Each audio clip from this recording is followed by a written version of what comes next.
మొదటి దినవృత్తాంతంలో 4వ అధ్యాయము 9వ వచనం నుంచి చదువుతాం.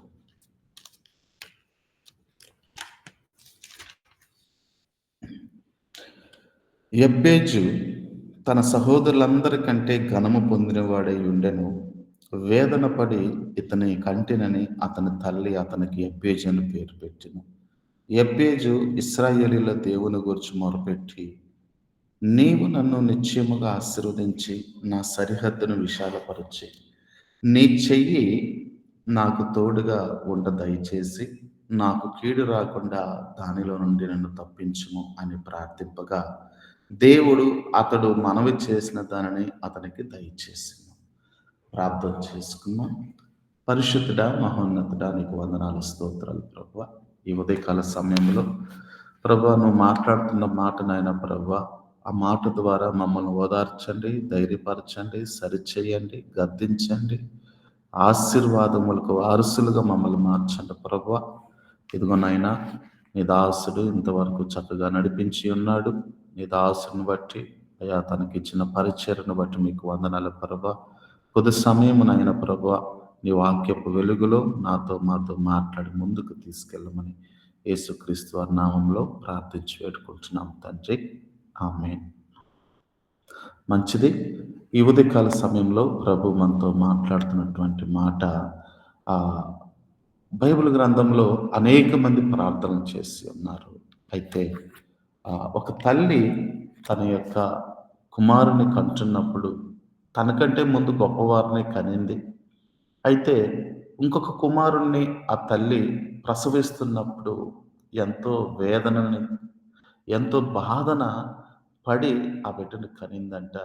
ఆ బిడ్డని కనటం ద్వారా, వేదన పడి కనటం ద్వారా ఆ బిడ్డ బాధ కలిగించి పుట్టాడు కాబట్టి ఆ బిడ్డకి ఎబ్బేజు అనే పేరు ఆ తల్లి పెట్టిందంట. అయితే ఈ యొక్క మొదటి దినవృత్తాంతంలో 4వ అధ్యాయము ఈ 10వ వచనంలో చూసినట్లయితే, అతను పుట్టిన తరువాత ఒకవేళ నువ్వు వేదనకి కారణమురా, నువ్వు వేదనానికే నువ్వు గుర్తువురా అని ఒకవేళ తన తల్లి ఒకవేళ అనిందేమో, ఒకవేళ లేకపోతే తనకంటే ముందు పుట్టినటువంటి అన్నలు తనను వేధించారేమో, తనను బాధ పెట్టారేమో. ఏవండి, మనకున్న స్థితిని బట్టి ఎదుటి వాళ్ళు అవహేళన చేస్తుంటారు. మనకంటే ముందుగా ఎవరైనా మనకంటే తక్కువ గారుగాను, ఒకవేళ కాలో చెయ్యో ఆ లోపం ఉన్నవారిని మనం తేలిగ్గా కుంటివారము అని అంటుంటాం. తొందరగా మనం ఎదుటివారిని హేళన చేయటానికి వారిలో ఉన్న లోపాన్ని ఎత్తి మనం చూపిస్తుంటాం.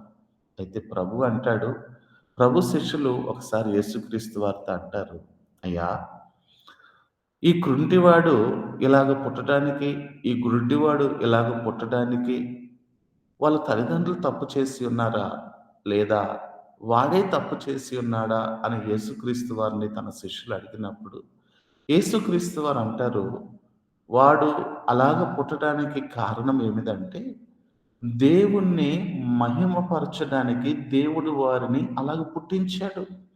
ఇది చాలా మందికి విశ్వాసులకు కూడా తెలియని విషయం ఏంటంటే, ఒక మందిరంకి వెళ్ళినప్పుడు మనకంటే బట్టల విషయంలో, ఏవండి, ఆరోగ్య విషయంలో, ధనం విషయంలో, క్షేమం విషయంలో, సమాధానం విషయంలో మనకంటే తక్కువ వారిగా కొంతమంది కనిపించినప్పుడు మనము వారిని చాలా తక్కువగా చూస్తుంటాం. నేను చూడు, నా యొక్క భక్తి చూడు, నా యొక్క ధనము చూడు, నన్ను నిలిపిందో, ప్రభువే నన్ను నిలిపాడు అని మనం అనుకుంటాం. వారి వారి క్రియలు వారి వెంట వస్తాయని ప్రభు చెప్పాడు కదా, అందుకే వీరు ఇలా ఉన్నారు అని మనం అనుకుంటాం. అయితే ఇక్కడ గమనించవలసిన విషయం ఏంటంటే, ధనవంతుడిగా పెట్టినటువంటి నిన్ను ఎవరైతే పెట్టారో, ధనం లేనివాడిగా, స్వస్థత లేనివాడిగా పెట్టింది కూడా నిన్ను ఏర్పాటు చేసిన ప్రభువే. నలుగురు విషయంలో నువ్వు తారతమ్యాలను ఎదుర్కొంటున్నావు. నలుగురు కలిసినప్పుడు నలుగురిలో ఎవరు గొప్పవారుగా ఉన్నారని నీ యొక్క హృదయము ఆలోచనలో పడిపోతుంది. అయితే నేనంటాను, యబ్బేజు కూడా తన అన్నలతో తల్లితో కలిసి ఉన్నప్పుడు యబ్బేజుని కూడా ఇలాగే తక్కువగా చూసారేమో. తక్కువగా చూసినప్పుడండి, కొంతమంది మనము రోషం కలిగి అంటుంటాం. నీకు దేవుడిచ్చింది నువ్వు తింటున్నావు. నా దేవుడు నాకిచ్చింది నేను తింటున్నా. నేను అడగలేదు గదా! నిన్నేం పెట్టమని మేము బ్రతిమాలలేదు గదా! మా చేతులు చాపలేదు గదా! నువ్వెందుకు మమ్మల్ని ఇలా చూస్తున్నావు? ఒకవేళ పిల్లల్ని చూసినా, భర్తను చూసినా, భార్యను చూసినా, వారు ఇంటికొచ్చి ఇంకొకరితో పంచుకుంటారు. అమ్మా, వారు మనల్ని తక్కువగా చూశారు. ఇక మనం వారి మధ్యలోకి వెళ్ళకూడదు అని కొంతమంది అంటుంటారు. ఒకవేళ యబ్బేజు కూడా ఇలాగే నిందను, అవమానాల్ని చూశాడేమో. ఒకవేళ యబ్బేజు కూడా ఇలాగే తనకు కలిగినటువంటి బాధను అన్నదమ్ముల దగ్గర తను వేదన కలిగి ఒకవేళ బాధపడ్డాడేమో. అయితే తను బాధపడి తన అన్నలతో పోట్లాటకు వెళ్ళలేదంట. తన తల్లి దగ్గరికెళ్ళి, "నా అన్నలు ఇలా నన్ను అంటున్నారమ్మా" అని తల్లితో వాళ్ళ గురించి చాడీలు చెప్పలేదంట. యబ్బేజు చేసిన పనేంటంటే, తనకు కలిగిన నిందను బట్టి, తనకు కలిగిన వేదన బట్టి యబ్బేజు తన దేవుడి దగ్గరికి వెళ్ళాడంట. ఆ 10వ వచనంలో తన దేవుడి దగ్గరికి వెళ్ళి ఇలాగ మొరపెడుతున్నాడు.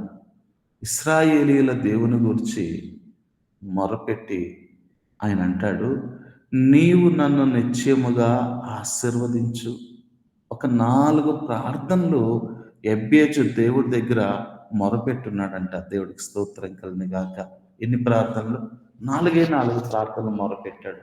ఎందుకయ్యా దేవుడి దగ్గర ఆ యెబ్బేజు మొరపెట్టాడు అంటే, యెబ్బేజుకు తెలుసు ఏమని, నాకు సహాయం చేసేవాడు దేవుడు తప్పితే ఇంకెవరూ లేరు.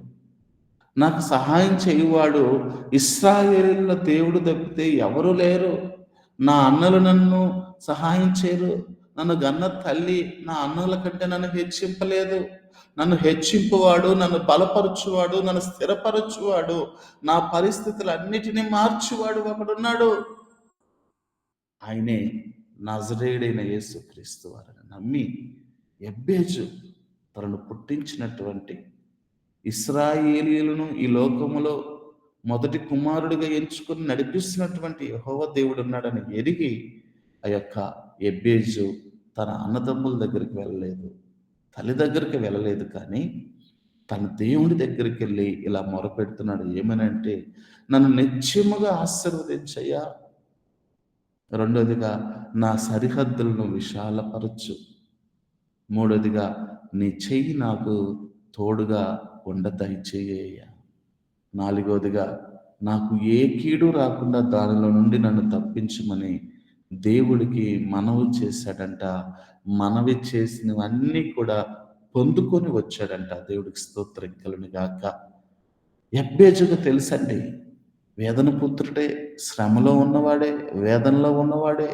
అయినప్పటికీ దేవుడు తనని చేసిన విధానాన్ని బట్టి దిగులు చెందక, బాధపడక, ఈ దినాన ప్రతి మనుష్యుడు తనకు లేని దాని గురించి వేదన పడుతుంటాడు. తనకు లేని దాని గురించి దుఃఖపడిపోతుంటాడు. తనకు రాదు అని తెలిసినా తను దేవుడు నాకేం మేలు చేయలేదు అని అనుకుంటుంటాడు. కానీ ప్రతి మనిషి తనకు తాను పరిపూర్ణంగా దేవుడికి సమర్పించుకున్నప్పుడు ఇశ్రాయేలు ప్రజలతో అంటాడు దేవుడు, 40 సంవత్సరములు మిమ్మల్ని నేను అరణ్య మార్గంలో ఎందుకు నడిపించానో తెలుసా? ఐగుప్తు దేశముని అంతటిని వదిలిపెట్టడానికి మీ స్వంత ఆలోచనలు కాదు, నా ఆలోచనల మార్గంలో మీరు నడవడానికి నేను ఈ యొక్క వేదనలను, శ్రమలను, అరణ్య మార్గపు ప్రయాణాన్ని ఏర్పాటు చేశానంటాడు. మరి నా ఎదుట కొన్ని మార్గాలు ప్రభు ఏర్పాటు చేస్తున్నప్పుడు వాటిని నీవు అధిగమించి పోరాడేవాడిగా ఉండాలే కానీ, ప్రభు నాకెందుకు పెట్టాడు? ప్రభు ఎందుకు నాకు ఇలాగా దయచేశాడు? నేను ప్రతి ఆదివారం దేవుడి మందిరంకెళ్తున్నానే. ప్రతి ఆదివారము దేవుడి మందిరంకెళ్ళి నేను ఇవ్వవలసిన కానుకలు ఇస్తున్నానే. మంచిదే. కానుకలివ్వటం మంచిదే. ఆరాధించటం మంచిదే. కానీ మన సత్ప్రవర్తన మార్చుకోవటం ఇంకా మంచిదని దేవుడు తెలియపరుస్తున్నాడు. మన యొక్క ఆలోచనలు కాదు గానీ, దేవుని యొక్క ఆలోచనలే మనలో ఉండాలి. దేవుని యొక్క ప్రణాళిక చొప్పునే మనం నడవాలనేది దేవుని చిత్తమై ఉన్నది. ఆయన నామ మహిమ ఘనత కొరకు కీర్తి కలిగేటట్టుగా మనల్ని ఏర్పాటు చేసుకున్న దేవుడు అంటాడు, "నీవు నా చిత్త ప్రకారం నడిస్తే నీకు మంచిది, నాకు మంచిది." నీ నామానికి మంచిది, నా నామానికి మంచిది. నా నామం పక్షాన నువ్వు నడిచినట్లయితే, ఇదిగో నీ ఆత్మతో నా ఆత్మ సాక్ష్యం ఇస్తుంది. ఈ దినమైతే నీ అమ్మ సాక్ష్యం ఇస్తుంది. అన్నలు సాక్ష్యం ఇస్తున్నాడు. ఎబ్బోజు ఏమని? దేవుడు నిన్ను వేదన పుత్రుడుగా కలగచేశాడని. కానీ ఎబ్బేజు ఆ యొక్క పేరు పోగొట్టుకునే దానికి, ఆ యొక్క నిందన పోగొట్టుకునే దానికి దేవుడి దగ్గరికి వెళ్ళి ప్రార్థన చేశాడంట. ఈ దినాన నీవు నేను గూడా వస్తున్న శ్రమలకు, వేదనలకు చింతాక్రాంతులమై మనము పడుకోకుండా దీన మనస్సు కలిగి దీనత్వాన్ని ధరించుకొని మనుషుల మధ్యలో మనం తిరగకుండా ప్రభు దగ్గరికెళ్ళి మన యొక్క దీనస్థితిని బట్టి మన యొక్క ఆ యొక్క బాధను బట్టి ప్రభు దగ్గర మనం దాన్ని అప్పగించి వదిలిపెట్టిన వారముగా అయితే దేవుడు దాన్ని దీవించేవాడుగా, దేవుడు ఆ ప్రార్థన విన్నపాన్ని ఆలకించేవాడుగా ఉన్నాడు. దేవుడికి స్తోత్రం కలుగును గాక. దేవుడి దగ్గరికి వెళ్ళాడండి ఎబ్బేజు. ప్రార్థన చేశాడు దేవుడి దగ్గర. ఏమనంటే 4 విషయాల గురించి ప్రార్థన చేశాడు.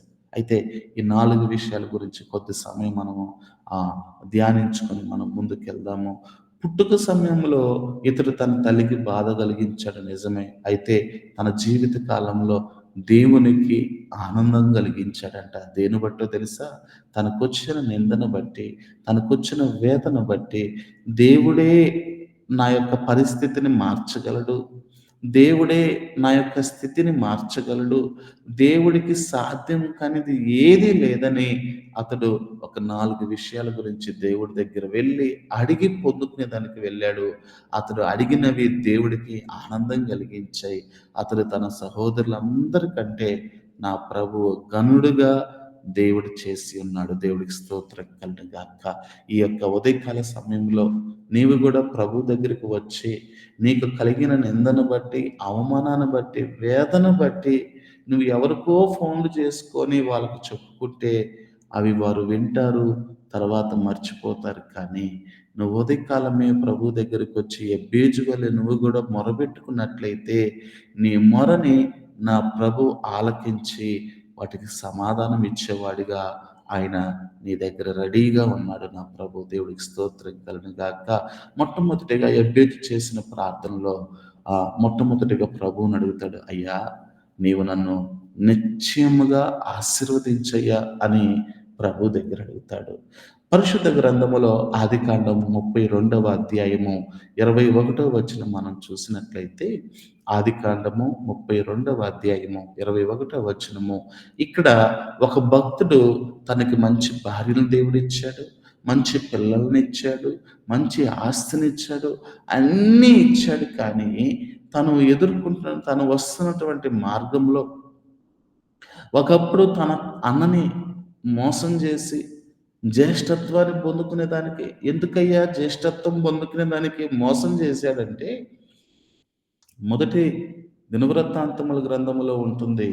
అక్కడ జ్యేష్ఠత్వం కలిగిన వాడికి ఆస్తి అంతటిలో సగభాగం ఇవ్వాలంట. ఇప్పుడు ఎందుకు జ్యేష్ఠత్వం పొందుకున్నాడు అంటే, ఇస్సాకు దగ్గర జ్యేష్ఠత్వము నేనే జ్యేష్ఠుణ్ణి అని ఎందుకు చెప్పుకోవాలని అనుకున్నాడంటే, తన తండ్రి మంచి ఆస్తిపరుడు. తన తండ్రి దగ్గర ఉన్న ఆస్తిని పొందుకునే దానికి జ్యేష్ఠత్వాన్ని తను సంపాదించుకోవాలనుకున్నాడు. అలాగే తన అన్నను మోసం చేసి సంపాదించుకున్నాడు. ఏమండి? తన తండ్రి ఆస్తిని సంపాదించుకోవాలనుకున్నటువంటి యాకోబు తన తండ్రి ఇంటినే వదిలిపెట్టి వెళ్ళవలసినటువంటి ఆవశ్యకత వచ్చింది. ఎవరినైతే మోసం చేస్తామో, ఏ గుంటలైతే మనం తవ్వుతామో అదే గుంటలో మనం పడేవారుగా ఉంటాం. తండ్రి దగ్గర ఉన్నటువంటి ఆస్తి సంపాదించుకోవాలనుకున్నాడు, జ్యేష్ఠత్వాన్ని సంపాదించుకోవాలనుకున్నాడు. కానీ ఆ జ్యేష్ఠత్వాన్ని బాహ్యపరంగా అనుభవించలేకపోయాడు తన తండ్రి దగ్గర. తండ్రి ఇంటిని వదిలిపెట్టాడు, తల్లిని వదిలిపెట్టాడు, అన్నను వదిలిపెట్టాడు. ఎక్కడో బానిసగా ఉండి 21 సంవత్సరాలు బానిసగా చేసి దేవుడికి ప్రార్థించినప్పుడు దేవుడు అతని బానిసత్వాన్ని దీవించి, ఆశీర్వదించి, భార్యలనిచ్చి, కుమారులనిచ్చి, నలుగురు భార్యలు, 11 మంది బిడ్డలతో పాటు తన ప్రయాణమైనప్పుడండి, యబ్బూకు అనే రేవు దగ్గరికి వచ్చినప్పుడు తన అన్న తనని ఎదుర్కొనే దానికి వస్తున్నాడు. ఒకప్పుడు జ్యేష్ఠత్వాన్ని లాక్కొని మోసం చేశాను. తన తండ్రి దగ్గర ఆ ఆత్మ సంబంధమైన వరాలన్నిటిని పొందుకున్నాను. నా అన్నని మోసం చేశాను. నన్ను ఇప్పుడు చంపడానికి వస్తున్నాడు అని గ్రహించి యాకోబు సర్వస్వాన్ని వదిలిపెట్టి తన ప్రాణాన్ని రక్షించుకునే దానికి యబ్బూకు యబ్బూకు రేవు అనగా ఒక పక్క లోకము, ఒక పక్క ఈ రేవు దగ్గర ఒక పక్క దేవుడి సన్నిధి ఉన్నదంట. అందరినీ ఒక పక్క పెట్టి ఒక పక్కకి తను వచ్చి ప్రార్థన చేస్తున్నాడు. 21వ వచనంలో అతడు కానుకను తన ముందుగా పంపించి తాను గుంపులో ఆ రాత్రి నిలిచాను. ఎక్కడికి పంపించాడు కానుక అంటే తన అన్నకు దగ్గరికి కుయుక్తిగా జ్ఞానము కలిగి వివేచన కలిగి, అన్నయ్య ఇదిగో నేను దీవించబడ్డాను, నీకు కానుక పంపిస్తున్నాను. ఈ కానుక ద్వారా మా అన్న నా మీద కోపాన్ని తగ్గించుకుంటాడేమో, నా మీద ఉన్న ద్వేషాన్ని తగ్గించుకుంటాడేమో అనుకుని కానుక పంపించాడు. అయినా తనలో నెమ్మది లేదండి. ఆ 22వ వచనంలో అంటాడు, అందరినీ పక్కన పెట్టేసి అక్కడ వారందరిని ఏరు దాటించి తనకు కలిగిందంతా పంపించేశాడంట. యాకోబు ఒక్కడు మిగిలిపోయాడండి. ఒక నరుడు తెల్లవారు వరకు అతనితో పెనుగులాడాను. ఎవరా నరుడు అంటే యాకోబు. యాకోబు ఒక్కడే మిగిలిపోయి మోకాళ్ళేసి ప్రార్థన చేస్తూ రాత్రంతా దేవుడితో పెనుగులాడాడంట. ఏవండి, తనకొచ్చిన బాధ, తనకొచ్చిన వేదనని తన సొంత భార్యలతో కూడా పంచుకోలేదండి. తనకు కలిగిన నింద, తనకు రాబోతున్న ఉపద్రవాన్ని 11 మంది బిడ్డలతో కూడా పంచుకోలేదు. ఈరోజు నువ్వు అనుకోవచ్చు, నీకు పుట్టిన బిడ్డలు నన్ను ఆదరించటం లేదు, కట్టుకున్న భార్య, కట్టుకున్న భర్త నన్ను ప్రేమించటం లేదని. నలుగురు భార్యలు కలిగినటువంటి యాకోబు తన భార్యలను నమ్ముకోలేదు. 11 మంది బిడ్డలను కలిగినటువంటి యాకోబు తన బిడ్డలను నమ్ముకోలేదు. ఒక్కడే లోకమనేటువంటి పిల్లలను, ఆస్తిని అంతటిని వదిలిపెట్టి యబ్బోకు రేవు దాటించి తను ఒక్కడే రాత్రంతా దేవుడితో పెనుగులాడాడు. ఇది నాన్న నువ్వు కూడా నీ బంధువులు ఆదరిస్తారేమో, స్నేహితులు ఆదరిస్తారేమో, సంఘస్థులు ఎవరు ఆదరిస్తారేమో అని వారి వైపు చూస్తున్నావేమో. మొదటిగా నువ్వు చూడవలసింది సర్వశక్తుడైన నీ దేవుడి వైపు నువ్వు చూడాలి. యాకోబు తనకు కలిగిందంతా వదిలిపెట్టి దేవుడి వైపు చూశాడండి. రాత్రంతా పెనుగులాడాడండి. ఇదిగో తెల్లవారే వరకు పెనుగులాడాడండి. శారీరకంగా మాత్రమే కాదు పోరాడింది. యాకోబు రాత్రంతా దేవుడి దగ్గర ప్రార్థన ద్వారా తనకు కలిగిన నింద, అవమానము, రాబోతున్నటువంటి ఉపద్రవం కొరకు ప్రార్థన చేశాడు. ఏమని చేశాడో తెలుసా? అక్కడ అంటాడు, ప్రభువా నీవు నిశ్చయముగా నన్ను, ఆ 26వ వచనంలో ఉంటది, ఆయన తెల్లవారుచున్నదే గనుక నన్ను పోనిమ్మనగా అతడు అంటాడు, నీవు నన్ను నిశ్చయముగా ఆశీర్వదించితేనే గాని నిన్ను పోనీయనని దేవుణ్ణి అడుగుతాడు అక్కడ. దేవుడికి స్తోత్రం కలుగును గాక. తాను పట్టుకునింది ఎవరినో తెలుసా? యాకోబు పట్టుకునింది ఎవరో తెలుసా? మనుషుల కాళ్ళను కాదు, రాజుల కాళ్ళను కాదు, బంధువుల కాళ్ళను కాదు, అధికారుల కాళ్ళను కాదండి. యాకోబు పట్టుకునింది దేవుని కాళ్ళను రాత్రంతా పట్టుకున్నాడు. నాకు దీవెనలు కలగాలంటే ఎవరిని పట్టుకోవాలో యాకోబుకు తెలుసు. మోసగాడే, నిందగాడే, అవమానపరచబడిన వాడే, ఒక భార్యని పెళ్లి చేసుకుని ఆ భార్యతో సరైన సంసారం చేయకుండా ఆ భార్యను బాధ పెట్టిన వాడే. అయినా అయినా తనకు శ్రమ వచ్చినప్పుడు ఎవరు నన్ను విడిపిస్తారు, ఎవరు నన్ను గొప్ప చేస్తారని తలంచిన వాడు యాకోబు. దేవుడికి స్తోత్రం కలుగుగాక. ఇది నాన్న, నువ్వు ఎలాంటి వాడవైనా సరే, ఎటువంటి పరిస్థితిలో ఉన్నా సరే, నువ్వు నిత్యముగా ఆశీర్వదించబడాలంటే నువ్వు ఎవరి కాళ్ళు పట్టుకోవాలో, ఎవరి సన్నిధిలో నువ్వు గోజారాలో ఆయన నువ్వు అడిగినట్లయితే నా ప్రభువు నిన్ను నిత్యముగా ఆశీర్వదించును గాక. యాకోబును ఆశీర్వదించిన దేవుడు బో యబ్బేజు చేసిన ప్రార్థన దేవుడు విని ఆశీర్వదించిన దేవుడు. ఈ ఉదయకాలము నువ్వు చేస్తున్న ప్రార్థన కూడా నా ప్రభు విని నిన్ను ఆశీర్వదించును గాక. రెండోదిగా మనం చూసినట్లయితే దేవుడు అక్కడ మాట్లాడతాడు. నిర్గమకాండం 33:20లో ఆయన నీవు నా ముఖమును చూడజాలవు, ఏ నరుడును నన్ను చూచి బ్రతకడు. యాకోబు దేవుడు ముఖమును చూసి కూడా బ్రతికాడండి. ఎందుకో తెలుసా? దేవుడు యేసుక్రీస్తు వారి వలె అక్కడ కనపడలేదు గానీ, ఒక దేవదూత వలె కనిపించాడు. ఆయన అంటాడు, "అయ్యా నీ పేరేమి?" కనిపించిన తర్వాత, ఆశీర్వదించబడిన తర్వాత, ఆ దేవదూతను అంటాడు, "నీ పేరేమి?" ఆ దేవదూత అంటది, "నా పేరుతో ఏం పని గాని, నీ పేరేదో చెప్పు." "అయ్యా నా పేరు యాకోబయ్యా." మంచిదే. నీవు మనుషులతో పోరాడి గెలిచావు. దేవుడితో కూడా పోరాడి గెలిచావు. కాబట్టి ఇక మీదట నీ పేరు యాకోబు కాదు, ఇశ్రాయేలు అని దేవుడు పేరు పెట్టాడు. ఈరోజు నిన్నటి దినాన ఇశ్రాయేలు దేశం యొక్క ప్రధానమంత్రి ఒక స్టేట్మెంట్ ఇచ్చాడు. ప్రపంచంలో ఇశ్రాయేలు దేశాన్ని నాశనం చేయాలని ఎవడనుకుంటాడో వాడిని మేము నాశనం చేస్తాము. ప్రపంచ దేశంలో ఇశ్రాయేల్ దేశం మీదకి ఎవడైతే రావాలని అనుకుంటాడో వాడిని భూమి మీద లేకుండా చేస్తామని ఇశ్రాయేలీల ప్రధానమంత్రి మాట ఇచ్చాడు. ఈ మాట ఎవరిని బట్టి ఇచ్చాడో తెలుసా? ఇంతటి మాట ఎవరిని బట్టి రోషం కలిగి ఇచ్చాడో తెలుసా? వారు నమ్ముకున్న దేవుడు యెహోవా దేవుడి మీద నమ్మకముతో ఆ స్టేట్మెంట్ ఇచ్చాడు. మరి నువ్వు ఇవ్వగలవా? ఎన్ని శ్రమలు వచ్చినా నేను ఏ మనుషుడి దగ్గరికి వెళ్ళను. నా సొంత కోరికలు కాదు, నా సొంత ఆలోచనలు కాదు. నాకు కావలసింది నేను నా ప్రభు దగ్గరే పొందుతా. అది నా ప్రభు చిత్తానికి ఇష్టమైతేనే. ఎబ్బేసి అంటాడు, "ప్రభు నీ చిత్తమైతే ఈ 4 దయచేయి ప్రభు" అని అడుగుతాడు. మొట్టమొదటిగా నీవు నన్ను నిత్యముగా ఆశీర్వదించయ్యా. నిశ్చయముగా తరతరములు, నా తరం ఒకటే కాదు, నా పిల్లల పిల్లల పిల్లల తరం కూడా నేను ఆశీర్వదించబడాలని ప్రభువుని అడుగుతాడు. దేవుడికి స్తోత్రం కలుగును గాక. ఆయన అంటాడు, ఆయన శ్రీమంతుడండి. 1 తిమోతి పత్రిక 6వ అధ్యాయము 15వ వచనంలో ప్రభు అక్కడ అంటాడు, శ్రీమంతుడును అద్వితీయుడునగు సర్వాధిపతి యుక్త కాలములయందు ఆ ప్రత్యక్షతను కనపరచును. ఏ కాలమందు? ప్రభు ఒక యుక్త కాలం ఉంటది. సేవకులమే, సేవకులముగా మేము కూడా ఒక చిన్న ప్రార్థన కోసము, ఒక అవసరత కోసము ఎన్నో దినములు ప్రార్థన చేస్తుంటాం ప్రభు దగ్గర కనిపెట్టి. ఎందుకు? నేను దైవ సేవకునే కదా! ఒక ప్రార్థన చేశాడు పారేసి ముందుకెళ్ళిపోదాం అంటే కాదు. దేవుడు చిత్తాన్ని ఎరిగి ముందుకెళ్ళాలి. దేవుడు ప్రణాళికలో ముందుకెళ్ళాలి. నువ్వు ఒక దాని గురించి ప్రార్థన చేస్తున్నప్పుడు, దాని గురించి పూర్తిగా నీకు అవగాహన లేనప్పుడు, దేవుడు నీకు ఇంకా అవగాహన ఇచ్చి ముందుకు నడిపిస్తాడు. అందుకే లేట్ చేస్తుంటాడు ప్రభు.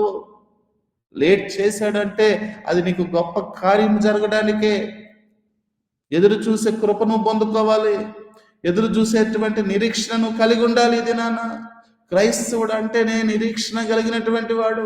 క్రైస్తవుడు అంటేనే ఆశా నిగ్రహం కలిగి ప్రభు వైపు మాత్రమే చూసి పరిగెత్తేవాడు క్రైస్తవుడు. ఊరకు నేను క్రైస్తవుడు అవలా, ఊరకునే ప్రభు నువ్వు నమ్ముకోలా. ఆస్తులు అంతస్తులు రోగాలు పోతాయని కాదు నువ్వు నమ్ముకునేది. రోగం ఉన్నా నువ్వు ప్రభు నమ్మాలి, రోగం లేకపోయినా నువ్వు ప్రభు నమ్మాలి, రోగము స్వస్థపరచబడినా నువ్వు ప్రభు నమ్మాలి, రోగం స్వస్థపరచబడకపోయినా ప్రభు నమ్మాలి. ఎందుకంటే ఈ లోకంలో ఉన్న రోగము పరలోక రాజ్యానికి ఎంత మాత్రము ఆటంకము కాదు. ఒకసారి ప్రభు నువ్వు నమ్మినట్లయితే ప్రభు కృపని, ప్రభు యొక్క అధికారాన్ని, ప్రభువుతో యుగయుగములు జీవించే కృపను పొందుకుంటావు. ఈ లోకంలో రోగము నయం కాకపోతే ఏమి? నిత్యరాజ్యంలో ప్రభుతో ఉండే కృపను పొందుకుంటావండి. ప్రభువుకు సాధ్యం కానిది ఏదీ లేదు. అయితే ఎబ్బేజు అంటాడు రెండోదిగా, నా సరిహద్దులను విశాలపరచయ్యా. యెహోషువ కూడా అంటాడు, అయ్యా మోషే నడిపించాడు ఇంతవరకు, నేను ఇశ్రాయేలు ప్రజలను నడిపించగలనా అంటే ఆడ ప్రభు అంటాడు యెహోషువ గ్రంథం 1వ అధ్యాయం 2వ వచనము, కాబట్టి నీవు లేచి నీవును ఈ జనులందరూ ఈ యోర్దన్ నది దాటి నేను ఇశ్రాయేలులకు ఇచ్చుచున్న దేశముకు వెళ్ళుడి. నేను మోషేతో చెప్పినట్లు మీరు అడుగుపెట్టు ప్రతి స్థలమును మీకు ఇచ్చుచున్నాను.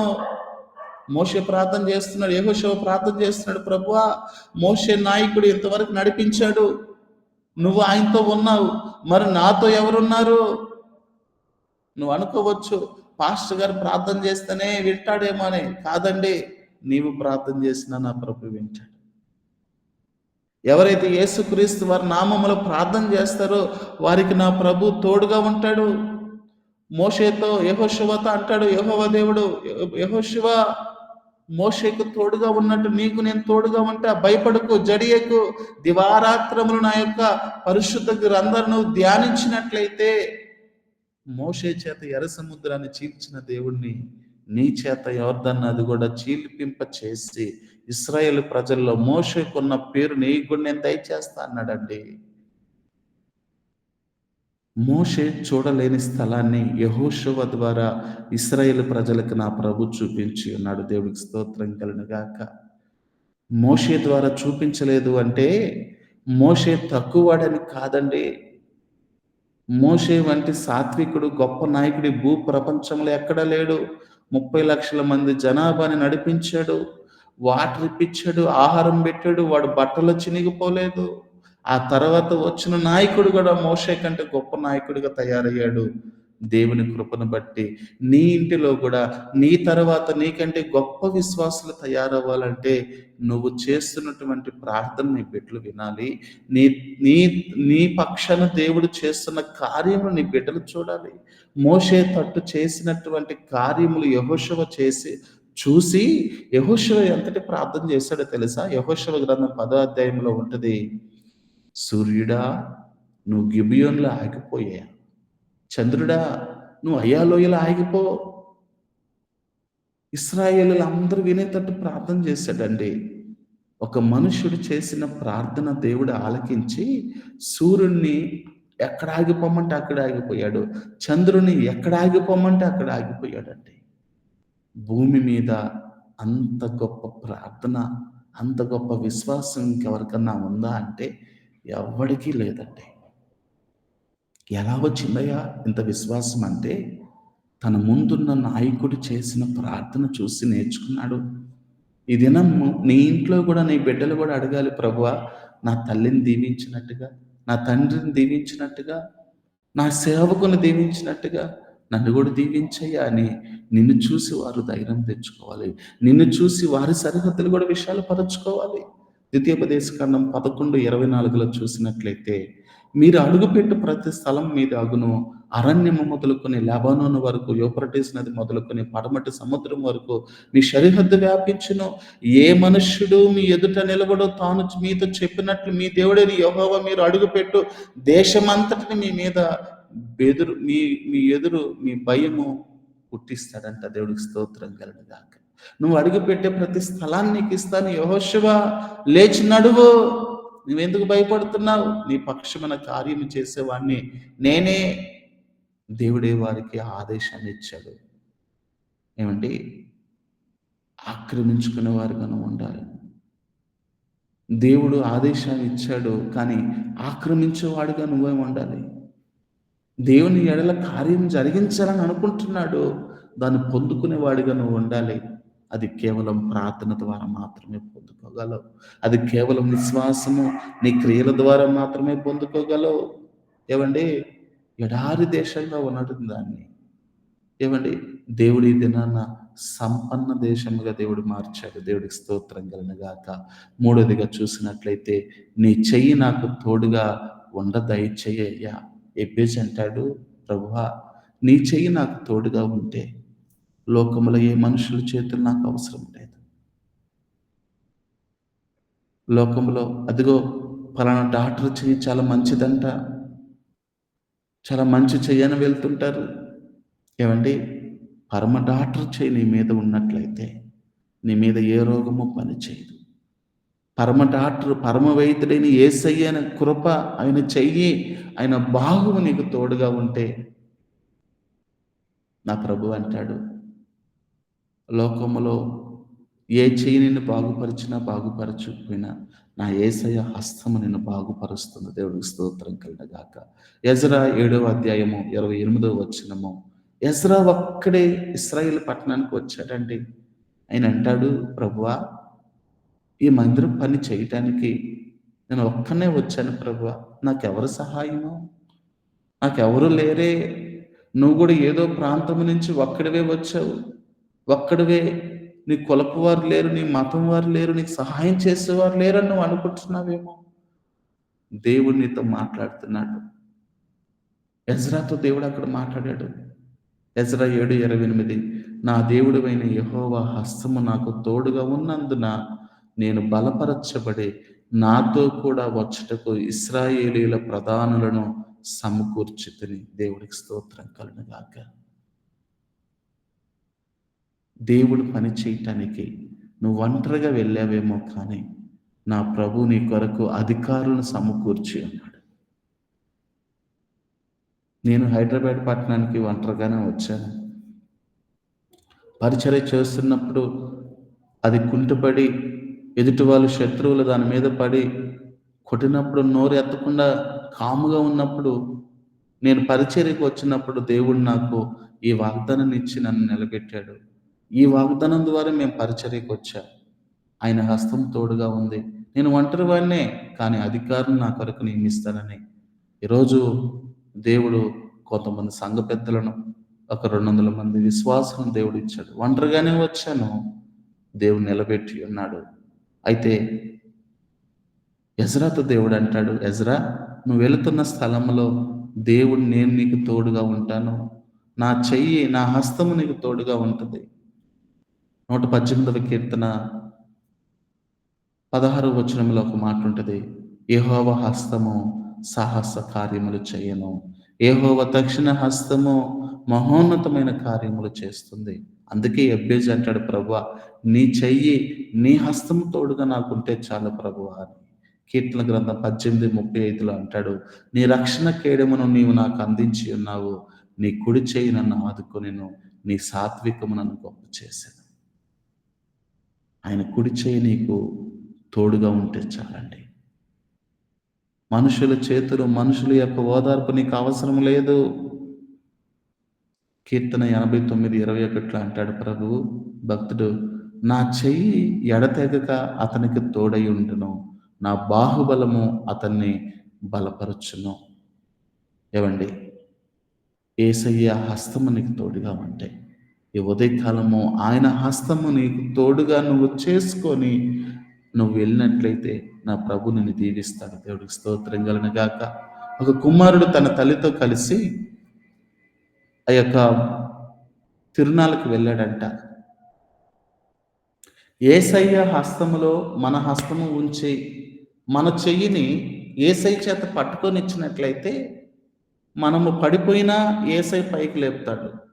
మనము జారిపోయినా యేసయ్య మన చెయ్యి పట్టుకొని పైకి లేపుతాడు. కానీ ఈ కుమారుడంట తల్లి చెయ్యినే పట్టుకున్నాడు. ఎందుకంటే ఏది కనిపించినా వదిలిపెట్టి వెళ్ళిపోవడానికి ఆస్కారంగా ఉంటుందని చాలామంది ఈ దినాల్లో తమ చేతులని, తమ బిడ్డలను, తమ కుటుంబాలను యేసయ్య చేతికి అప్పగించుకోవటం లేదు. వీరే యేసయ్యను పట్టుకుంటున్నారు. ఎందుకో తెలుసా? ఈ కుమారుడు అంటాడు, ఎక్కడ బెలూన్స్ కనిపించినా, ఎక్కడ తినేవి కనిపించినా, ఎక్కడ ఆట బొమ్మలు కనిపించినా తల్లిని వదిలేసి వెళ్ళిపోవచ్చు. అదే తల్లి పట్టుకుంటే నువ్వు సినిమాలకు వెళ్తానన్నా యేసయ్య ఒప్పుకోడు. నువ్వు తప్పు చేయటానికి వెళ్తానన్నా యేసయ్య ఒప్పుకోడు. ఆయన్ని చెయ్యి పట్టుకుని లాగుతాడు, వద్దురా అని. ఇదిగో ఈ ఉదయకాల సమయంలో ప్రభు నీతో మాట్లాడుతున్నాడు. ఆయన చెయ్యి ఎడతెగక నీకు సహాయం చేయాలంటే నీ చేతులు యేసయ్య చేతిలో ఉండాలి. నువ్వు పడిపోయినా పట్టుకొని పైకి లేపుతాడండి. నువ్వు తప్పిపోతున్నా చేయబట్టుకొని లాగుతాడు, ఎక్కడికి నువ్వు వెళ్ళేదని. అందుకే అడుగుతాడు ఎబ్బేజు, ప్రభువా, నీ చెయ్యి ఎడతెగక నాకు తోడుగా ఉండు దయచేయి నాయనా అని. చివరి మాట, నాకు ఏ కీడు రాకుండా ఒకవేళ వచ్చిన దాంట్లో నుంచి నన్ను తప్పించమని చివరి ప్రార్థన ఎబ్బేజు చేస్తున్నాడు. కీర్తన గ్రంథం 54:5 చూసినట్లయితే, నా శత్రువులు చేయి కీడు ఆయన వారి మీదకి రప్పించును, అయితే నీ సత్యమును బట్టి వారు నశింప చేయము, స్వేచ్ఛార్పులైన బలులను నేను నీకు అర్పిస్తాను. ప్రభువా, ఒకవేళ నా శత్రువులు నా మీదకి కీడుగా రప్పిస్తే, ఇదిగో ఆ కీడే వారి మీదకి రప్పించు. నీ సత్యమును బట్టి నువ్వు చేసిన కార్యములను బట్టి నా శత్రువుల ముందే నీకు బలులు అర్పిస్తాను ప్రభువా. ఎందుకో తెలుసా? ఎన్ని కీడులొచ్చినా తప్పించేవాడు నా దేవుడని నా బంధువులు తెలుసుకోవాలి. నా స్నేహితులు తెలుసుకోవాలి. నేను ఎక్కడో బలులు అర్పించనండి. కొంతమంది కృతజ్ఞత కూడిక పెట్టుకుంటే వారింటి వరకే పెట్టుకుంటారు. ఎలాగా? నీకు చేసిన మేలులు నీ బంధువులు, నీ స్నేహితులు, నీ ఇంటి వారందరూ తెలియపరచబడాలి. అందుకే చాలామంది వారి బంధువులను, స్నేహితులను పిలుచుకొని కృతజ్ఞతలు కూడిక పెట్టుకుంటారు. వీళ్ళేదో పిలిచారులే అనుకుంటారు వాళ్ళు. కానీ వారందరి ముందు దేవుడు చేసిన కార్యములు వాళ్ళు వివరిస్తున్నప్పుడు వారి గుండెలు పగిలిపోతాయండి. దేవుడికి స్తోత్రం కలుగును గాక. కీర్తన 7వ అధ్యాయము 14వ వచనము. పాపమును కనుటకు వాడు ప్రసవ వేదన పడుచున్నాడు. చేటును గర్భమున ధరించిన వాడే అబద్ధమును కని ఉన్నాడు. ఆడంటాడు ప్రభువు, ప్రభువా వాడు గ్రుంట తవ్వి దానిలో లోతు చేసి ఉన్నాడు. తాను త్రవ్విన గుంటలో తానే పడిపోయెను. వాడు తలంచిన చేటు వాని నెత్తి మీదకి వచ్చిన వాడు యోచించిన బలాత్కారము వాని నడినెత్తి మీదనే పడును. నా ప్రభు అంటాడు, ఏ కీడు రావాలని అపవాది నీకు గుంటలు తీశాడో, ఏ అపాయం రావాలని నీ శత్రువు నీ మీద పగబన్నాడో, ఆ కీడంతా కూడా నా ప్రభు వాడి నెత్తి మీదకే దయచేస్తారంట. దేవుడికి స్తోత్రం కలుగునుగాక. వాడు ఒడ్డిన వలలో వాడే చిక్కుకుంటాడండి. ఒకవేళ నీ మీదకి కీడు వచ్చినా దాన్ని తొలగించి కీర్తన గ్రంథం 35:8 అంటాడు, వానికి తెలియకుండా చేటు వాని మీదకి వచ్చును గాక. తాను ఒడ్డిన వలలో తానే చిక్కబడును గాక. ఆ చోటులోనే పడును గాక. ఒకవేళ నీకు కీడు కలగ చేశాడని అపవాది, శత్రువు నిన్ను బాధించేవాడు అనుకున్నా కానీ నా ప్రభు చేసే గొప్ప కార్యము ఆ చేటులోనే వాడినే నా ప్రభు పడవేసి ఆయన్ని చేతితో పట్టుకుని ఎత్తుకుని గాక. దేవుడికి స్తోత్రం కలుగును గాక. ఎబ్బేజు 4 విషయాలు అడిగాడు. నిశ్చయముగా ఆశీర్వదించయ్యా. నా సరిహద్దున విషయాలు పరచు. నీ చెయ్యి నాకు తోడుగా ఉంటే నేను ఎంత పనైనా చేయగలను. ఒకవేళ ఏదైనా కీడు ఒకవేళ వచ్చినా ఆ కీడులో నుంచి తప్పించేవాడువు నువ్వు అని 4 విషయాల గురించి ఎత్తి పట్టుకున్నాడు. ప్రార్థన చేశాడు. ప్రభువు దాన్ని అంగీకరించాడు. ఎబ్బేజు తన అన్నలందరికంటే హెచ్చువాడాయను. దేవుడికి స్తోత్రం కలుగును గాక. ఈ ఉదయకాలం ఈ వాక్యం విన్న ప్రతి బిడ్డ కూడా నీతో నా ప్రభు మాట్లాడుతున్నాడు. నీవు చేయు ప్రార్థన కూడా నా ప్రభు ఆలకించి ఈ ఉదయకాలము నువ్వు చేసే ప్రార్థనకి నా ప్రభువు సమాధానం ఇచ్చి నేను హెచ్చింప చేయను గాక. దేవుడి కొద్ది మాటలను దీవించి మన వినికిడి ద్వారా ఆశీర్వదించును గాక. ఈ సమయాన్ని మన మధ్యలో రాజు బ్రదర్ గారికి నేను అప్పగిస్తున్నాను. Okay. Praise lord. Thank you అన్న. చక్కని వాక్యం అందుకు ప్రత్యేకమైన వందనాలు తెలియపరుస్తున్నాను. సూసన్నక్క ప్రార్థన చేసింది. తర్వాత ఆశీర్వాదంతో సెలవు తీసుకుందాం.